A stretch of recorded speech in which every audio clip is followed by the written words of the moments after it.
Hello, it's Karen Burniston, and today I have a project that combines our dies with some stamps from Darkroom Door out of Australia. The Darkroom Door designers and our designers have all teamed up for one big blog hop, and the link to that blog hop, if you're on YouTube right now or another platform, is just in the About section below this video.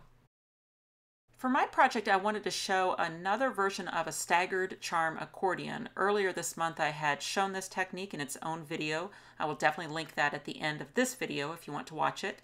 But for today's video, instead of hanging little charms in the little frames between the pivoting squares, I'll instead replace those squares with rectangles, and that gives me more surface area to fill with that really cool Seaside Collage rubber stamp.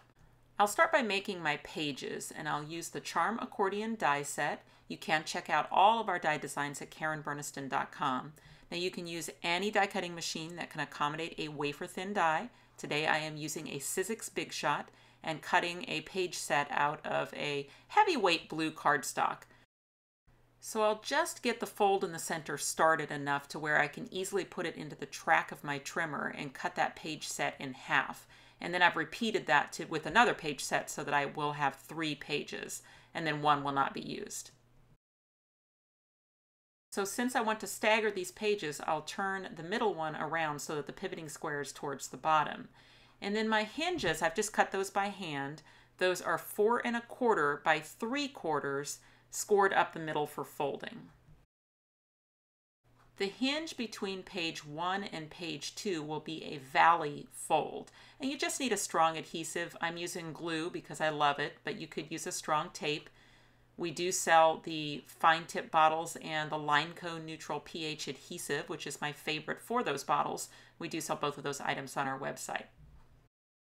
So the idea is just to glue that hinge behind the first 2 pages so that it is a valley hinge. I like to do that by folding the page over on top of itself and then putting the hinge on behind it, just so that I know that the pages line up in the closed position. And then once that glue sets up, you can see I've now hinged those first 2 pages together. And then the other hinge, which will be used between page 2 and page 3, will be oriented like a mountain fold. So again, I'll just add my strong adhesive to one half of the hinge, get it up behind the page, and then add the other page. I'm just making a 3-page card today, but you could definitely keep going with additional pages if you wanted a longer one. I found these great Kaiser Craft Beach Shack papers in my stash, so I cut 3 page sets, and then for each one I'll separate it into individual pages and then take just a little smidge off of each of the 4 sides. That'll give me that nice little blue border when I add those to the card.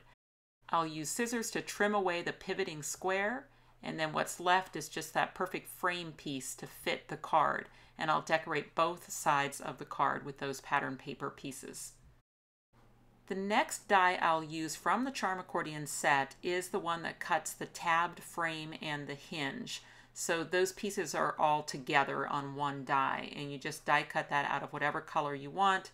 You'll get your tabbed frame. We don't need it for this project because we're not doing charms, but instead we'll use the hinge that comes out of the middle, and I will need 2 of those.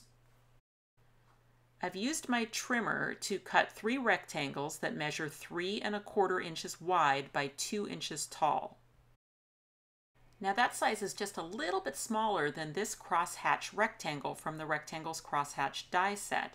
So what I can do is leave my die face up so that I can see that I can center that rectangle into the die, tape it into place with just some temporary tape, and then roll it through the machine. So that will add a lot of that really great edging around the outside of my rectangle. And then I've decided I would like to bring that out even more by just adding some distress ink to that crosshatch pattern around the outside of those rectangles.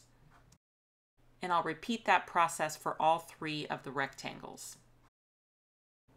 I'm using this beautiful collage stamp from Darkroom Door.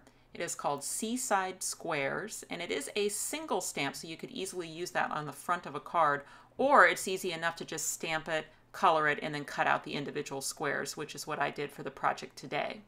Now I used colored pencils to color all of those images. Obviously you could use your markers, your Copics, whatever you've got that you like.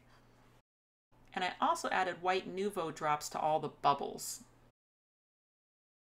So after adding my stamped squares to my rectangles, it's time to add the rectangles to the card. What I can do is just cover my pivoting square with adhesive and then slide in the first rectangle. The width on that rectangle is actually the same width as the page itself, so it's easy if you just line up the left side underneath the page there, then it'll be in perfect position. And then when you go to do the next one, you'll alternate which side tucks in. So in this case, the right side tucks in and the left side stays on top. And then the final page will be the same as the first page, where the left side of the rectangle tucks in and the right side stays on top. And that way, by orienting these rectangles this way, you've got them in the correct position now to where you can pivot them opposite the outer pages, and you'll get those alternating zigzags. And as soon as we hinge those together, then that card will start working. So I'll add the first hinge between the two pages just with a little glue and attaching it so that the fold is right over the fold of the card. And then it's usually easier to add the other hinge from the back of the card. So I'll just add my glue to my hinge and then get in there and glue that between those two pages. Once the hinges are on, if you just grab the outer two rectangles and then pivot them so that they create an opposite zigzag to the pages themselves, and that way that first set will actually pivot around and become the front decoration as well. I went in with a paper piercer. It was a little bit tricky, but I did manage to get in there with my paper piercer and add some brads through those hinges, but of course that's completely optional. I absolutely love this stamp set called Brushed Sentiments. I can see myself using these all the time. And for today's card, I'm going to use Happy Birthday. So I've just stamped it in black on some of the scraps of the same pattern paper. So I'm doing just a tone on tone here. Just cut that strip to fit there, that first page and then the third page. Front, I just added a simple twine bow. The Charm Accordion feels substantial, you know, when it's on display on the table, and yet when it folds up, it's just such a cute little fun size, 3 1/4 by 4 1/4, really easy to mail just in a regular A2 envelope.